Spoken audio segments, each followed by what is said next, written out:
Okay, so let's start with the big picture, everyone. It is a real honor for us to open Transform It Europe 2026, and I will have to click. I'm sorry, this is not smooth, but it's necessary. So let's open Transform It Europe 2026 with a perspective from the United Nations Global Compact. Griet Cattaert is the regional head for Western Europe and North America, working at the intersection of business policy and global collaboration to drive the 2030 agenda forward. Her message is pretty clear, and I think it's very congruent to ours. Sustainability is not just responsibility, it is a business opportunity. The key question, though, still is, how do we move from commitment to real measurable impact? So please welcome on stage for the opening keynote, Griet Cattaert.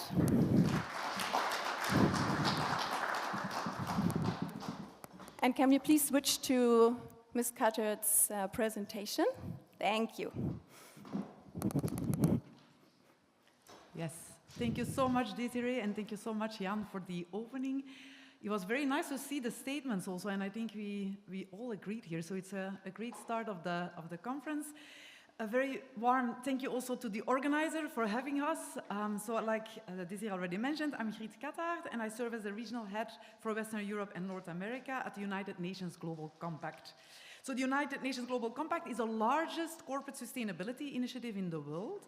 So we work with more than 23,000 companies globally around 10 principles. The principles about human rights, labor rights, environment, and anti-corruption. And we have more than 11,000 companies here in the Europe region that we work closely with.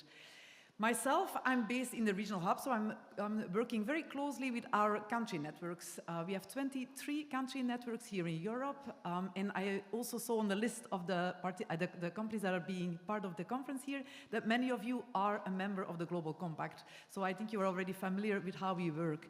So companies, when they engage with us, they also commit to take action around the 10 principles and also around the Sustainable Development Goals.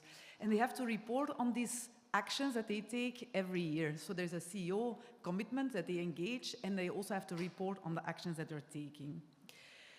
Now, today I would like to focus on how innovation, and including digitalization and artificial intelligence, can be a real driver of impact, and more specifically, how technology can also help accelerate progress on the Sustainable Development Goals. Sustainable Development Goals is a global framework that was adopted in 2015 with very clear targets that should be achieved by 2030. And it's really aimed for creating a more sustainable, a more inclusive, and a more resilient world. The role of the Global Compact is also translate these SDGs into corporate actions, because the SDGs, as you might know, is really set for governments, but what it means for business, we really help companies to translate it. And that is really the role of the Global Compact. We bring companies within the UN family, the UN values, and what this means, principle-based approach for business. Now, too often, sustainability is still seen as a cost or a constraint. And what we see in the Global Compact, it's the opposite, when it's approached strategically. Sustainability and the SDGs can become a powerful driver of business value. It can become a driver for innovation and competitiveness. Technology plays a critical role in this, from improving transparency and decision-making to scaling solutions, also to close data gaps and enabling new forms of collaboration across sectors and borders. Now, to understand why innovation matters so much today, we need to be honest about the realities that companies are operating in today. We see fragile supply chains and geopolitical instability, and these are not abstract risks. They are directly related to cost and volatility. And now I'm going to try to move to the next slide. Yes, it worked.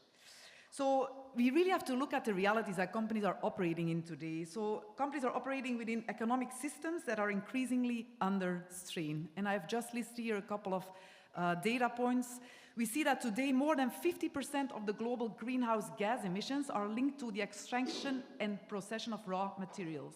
And at the same time, our current lifestyles continue to drive ever-growing material consumption. According to the Circularity Gap report that was published in 2025, less than 7% of raw materials globally are cycled back into the economy. And the consequences are visible across systems. Global waste streams are barely manageable. Projections suggest that by 2050, plastic in our oceans could outweigh fish. Biodiversity is under severe pressure, driven by the large-scale encroachment on natural habitats. But the environmental stress is not the only part of the picture. We also have to look at the geopolitical tensions that are also adding further strain. Recent crises have exposed the fragility of global supply chains.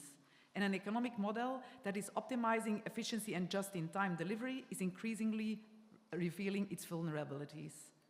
And this is not a series of isolated shocks. Disruption travels fast, and their effects are systemic. And I think that is really what I would like to say today. It's really a systemic change that we have to look into.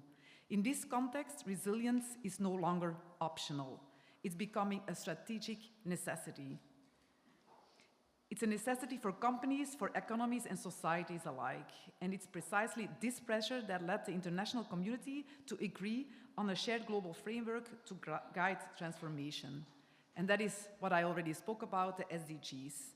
In September 2015, the 193 member states of the United Nations came together and they adopted altogether the 2030 Agenda. And against this backdrop of rising geopolitical tensions, growing social inequality, and accelerating ecological pressure, the 2030 Agenda must be understood for what it was from the beginning. It was really aiming for a historic shift. It was for the first time that the international community agreed on a shared universal framework for sustainable development, one that applies to all countries, irrespective of income level and geography. The Sustainable Development Goals are universal. I think that is very important. They're also integrated. They bring together economic, environmental, and social dimension all together. And they're holistic. They recognize that progress in one area cannot come to the expense of another. But what we see also is that we are going backwards. If we want to achieve the Sustainable Development Goals by 2030, it will require really more action, and including also from business. The SDGs move us beyond the silo thinking, and they push us toward system-level based understanding of development. They are not simply a collection of goals. They are a global operating system for sustainable progress. They're guiding policies, investments, innovation, and business decisions worldwide. And while governments set the framework, businesses is the decisive force to turn the goals into reality. Companies shape value change, they drive innovation, and they allocate capital. In other words, they hold the levers for transformation. Without business, the SDGs remain aspirations. With business, they become actionable. And importantly, this is no longer about doing good. It's about not just by doing good, it makes this business sense. And there's still a misconception that sustainability is a cost factor, that it's only a cost factor. Now at the UN Global Compact, we really see the opposite. Sustainability is a business opportunity. The sustainability dimensions embedded in the SDGs can be directly linked to tangible value creations. And I have listed here just a triangle here. They can lead to efficiency gains, to reduce cost and improve productivity. They can lead to innovation, which will open new markets and drive differentiation. And they can also help in risk management to protect operations and supply chains.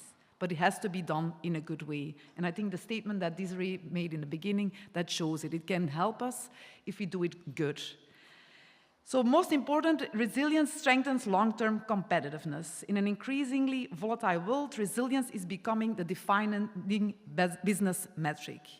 Short-term resilience and long-term transformation are not in conflict. They can go hand in hand. And by integrating the SDGs into core business strategy, companies can future-proof their operations, unlock new sources of growth, and contribute meaningfully to global sustainability outcomes. Now, technology is what allows these benefits to scale faster, but also at a lower cost. It is a key driver of the transformation we are seeing today, and a powerful accelerator of progress towards the SDGs. If you look at the social sustainability, so I made a distinction here between social and the green, the environment. In social sustainability, technology can enhance transparency. It can help in strengthening accountability and access and inclusion, particularly across complex global supply chains. So it will help on data integrity and accountability. For the green transition, technology can improve resource efficiency. It can reduce emissions, and it can enable circular business models at scale. But at the same time, the impacts of climate change, including extreme weather events, biodiversity loss, and growing resource scarcity, are already reshaping how companies operate. Market signals reinforce this reality.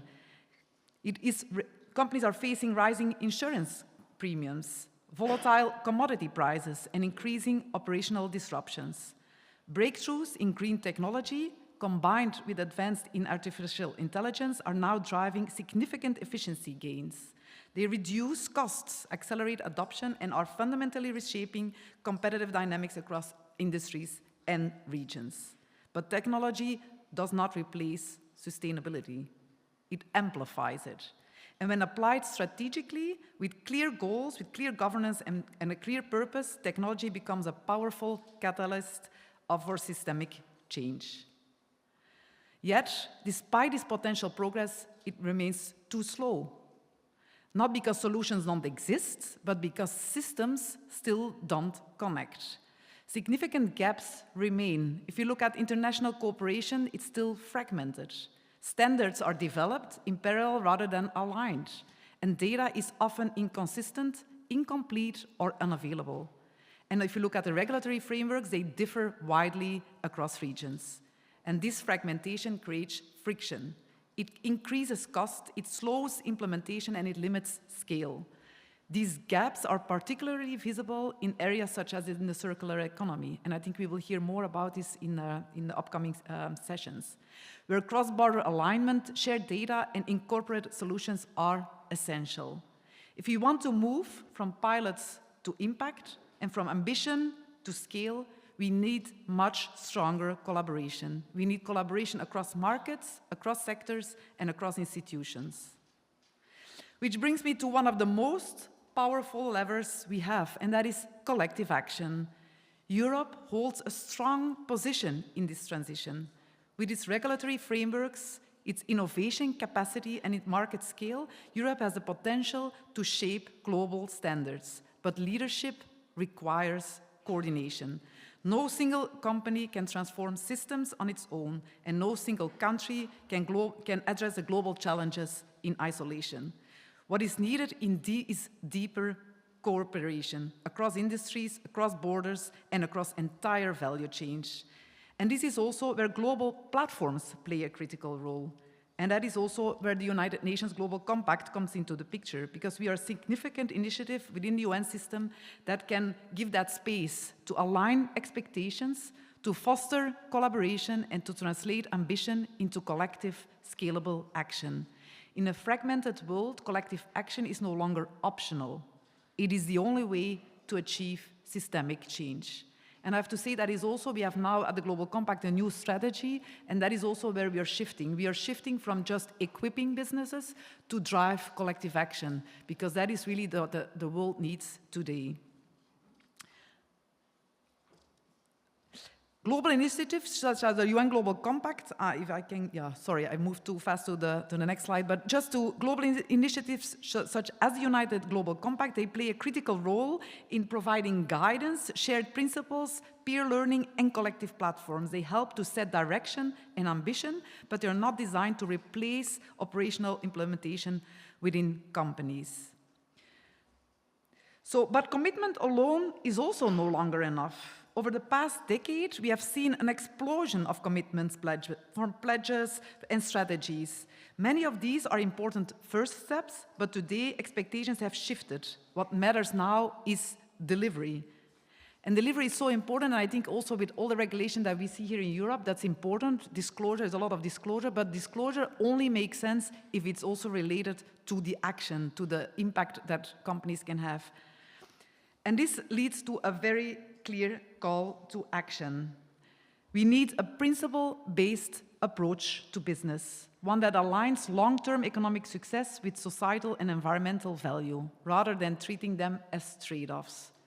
And we also need to mobilize investment, not incrementally, but at scale, into solutions that are sustainable, resilient, and capable of transforming markets, not just improving the margins.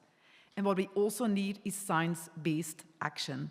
We need science-based targets, whether on climate, on nature, on water, or broader social outcomes, to guide the decision-making, to prioritize and to allocate the financial streams, and to ensure that real accountability over time. Because without clarity, ambition becomes noise. And without accountability, ambition rarely translates into impact. So the message is very simple. Sustainability is not a side agenda. It is a core business imperative. The companies that act now will not only contribute to the SDGs, they will shape standards and they build trust and define the markets of tomorrow. At the United Nations Global Compact, we strive to put this into practice every day by convening companies, by enabling collective action, and by supporting the transition from principles to measurable impact. Thank you very much for your attention. I hope that today's discussion will spark also new ideas on how innovation and collaboration can translate into real impact, because let's not forget, we are talking here about impact. And please don't hesitate to reach out. I will be here, so if you want to speak about the work that we do at UN Global Compact, I'm very happy to respond to any questions. So thank you very much for giving me the time to speak here.